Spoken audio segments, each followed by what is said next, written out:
সেদিন রাতের ঘটনা ইভা কোনো দিনও ভুলতে পারবে না। ইভা, ম্যাক্স এবং সাইমন, তিনজন বেস্ট ফ্রেন্ড, বহুদিন ধরেই পরিকল্পনা করছিল এক অ্যাডভেঞ্চার ট্যুরের জন্য, যেটা নিয়ে তারা খুব উত্তেজিত ছিল। অবশেষে তারা ঠিক করল এই উইকেন্ডে তারা জঙ্গলে যাবে ক্যাম্পিং করতে। ইভা প্রথমবার ক্যাম্পিংয়ে যাচ্ছে, তাই স্বাভাবিকভাবেই সে ছিল সবচেয়ে বেশি এক্সাইটেড। সন্ধ্যা গড়িয়ে রাত হয়ে এলো। তারা ক্যাম্প সাইটে পৌঁছে তাঁবু খাটায়, আগুন জ্বালায়, আর শুরু হয় হাসি মজা, গল্প আর একের পর এক ভুতুড়ে কাহিনী। ইভা হেসে বলে, ক্যাম্পিংয়ের এই রহস্যময় রাত, আর সেটাও আবার তোমাদের সঙ্গে, এটাই তো জীবনের আসল আনন্দ। ম্যাক্স হেসে ওঠে, তুমি তো আসতেই চাইছিলে না।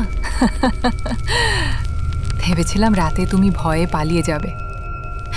ইভা কটাক্ষ করে, আমি পালাবো? তোমরা পালাবে দেখে নিও। সবাই হাসে, কিন্তু এই হাসি পরেই যে ঘটতে যাচ্ছে এমন কিছু যার জন্য কেউ প্রস্তুত ছিল না। রাত তখন প্রায় 12টা। ঠান্ডা হাওয়া বইছে, আগুন নিভে এসেছে। ইভা ক্লান্ত হয়ে নিজের তাঁবুতে ঘুমিয়ে পড়ে। কিছুক্ষণ পর ম্যাক্স ও সাইমনও নিজেদের তাঁবুতে চলে যায়। তখনই শুরু হয় ভয়ঙ্কর কিছু। হঠাৎ ইভার ঘুম ভেঙে যায় এক অদ্ভুত কর্কশ শব্দে, গলার হাড়গোড় ভাঙার মতো শব্দ। তার চোখ কাঁপছে, শরীর জমে গেছে। সে চারপাশে তাকায়, অন্ধকার আর সেই অদ্ভুত গলাচেরা আওয়াজ। সে ভয় পেয়ে দৌড়ে যায় ম্যাক্স ও সাইমনের তাঁবুতে। ম্যাক্স, সাইমন, ওঠো, একটা শব্দ জঙ্গলের দিক থেকে আসছে। তারা হতবাক হয়ে ওঠে। তুমি কি বলছো? আমরা তো কিছুই শুনিনি। ম্যাক্স হেসে বলে, হয়তো এটা ভূতের গল্পের প্রভাব ইভা। কিন্তু ইভার চেহারা দেখে হাসি মিলিয়ে যায় সবার মুখ থেকে। তার গলা কাঁপছে। ম্যাক্স ও সাইমন তাকে শান্ত করে, তুমি থাকো, আমি একটু আশেপাশে দেখে আসি। তারপর তারা আর ফেরে না।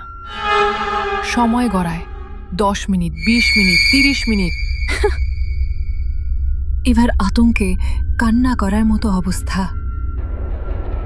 মোবাইলে সিগন্যাল নেই। হাওয়ার শো শো আওয়াজে মনে হচ্ছে যেন কেউ ফিস ফিস করছে। শেষমেশ সে নিজেই বের হয়, টর্চ হাতে।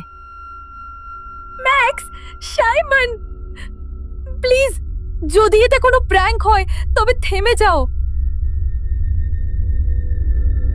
কিন্তু কোনো উত্তর নেই। শুধু দূরে কোথাও পাতা চূর্ণ হওয়ার শব্দ। হঠাৎ টর্চ পড়ে যায়, অন্ধকার। সেই অদ্ভুত আওয়াজ এবার আরো কাছে। মনে হচ্ছিল তার একটু সামনেই কিছু একটা আছে। কে কে আছো ওখানে? ইভার কণ্ঠ থরথর করছে।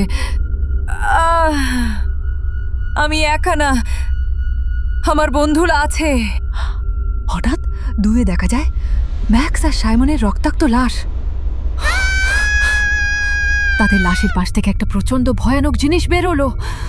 ইভা আর থাকতে পারছিল না, ছুটে আসে গাড়ির দিকে।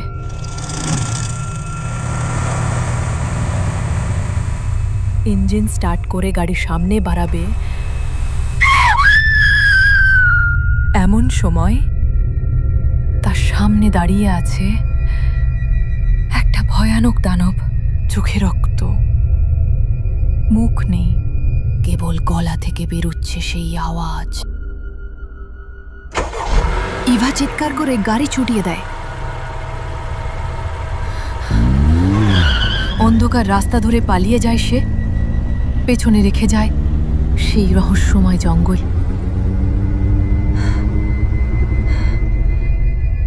শেষ। কিন্তু সেই জঙ্গল সেখানেই আছে, অপেক্ষায়। কার জন্য কে জানে। ভয় পেয়েছ? তাহলে শেয়ার করো, লাইক করো, আর সাবস্ক্রাইব করতে ভুলবে না। আর যদি সাহস থাকে তাহলে পরের বার যাবে কি আরেকটা রহস্যময় অভিযানে। ধন্যবাদ গল্পটি শোনার জন্য।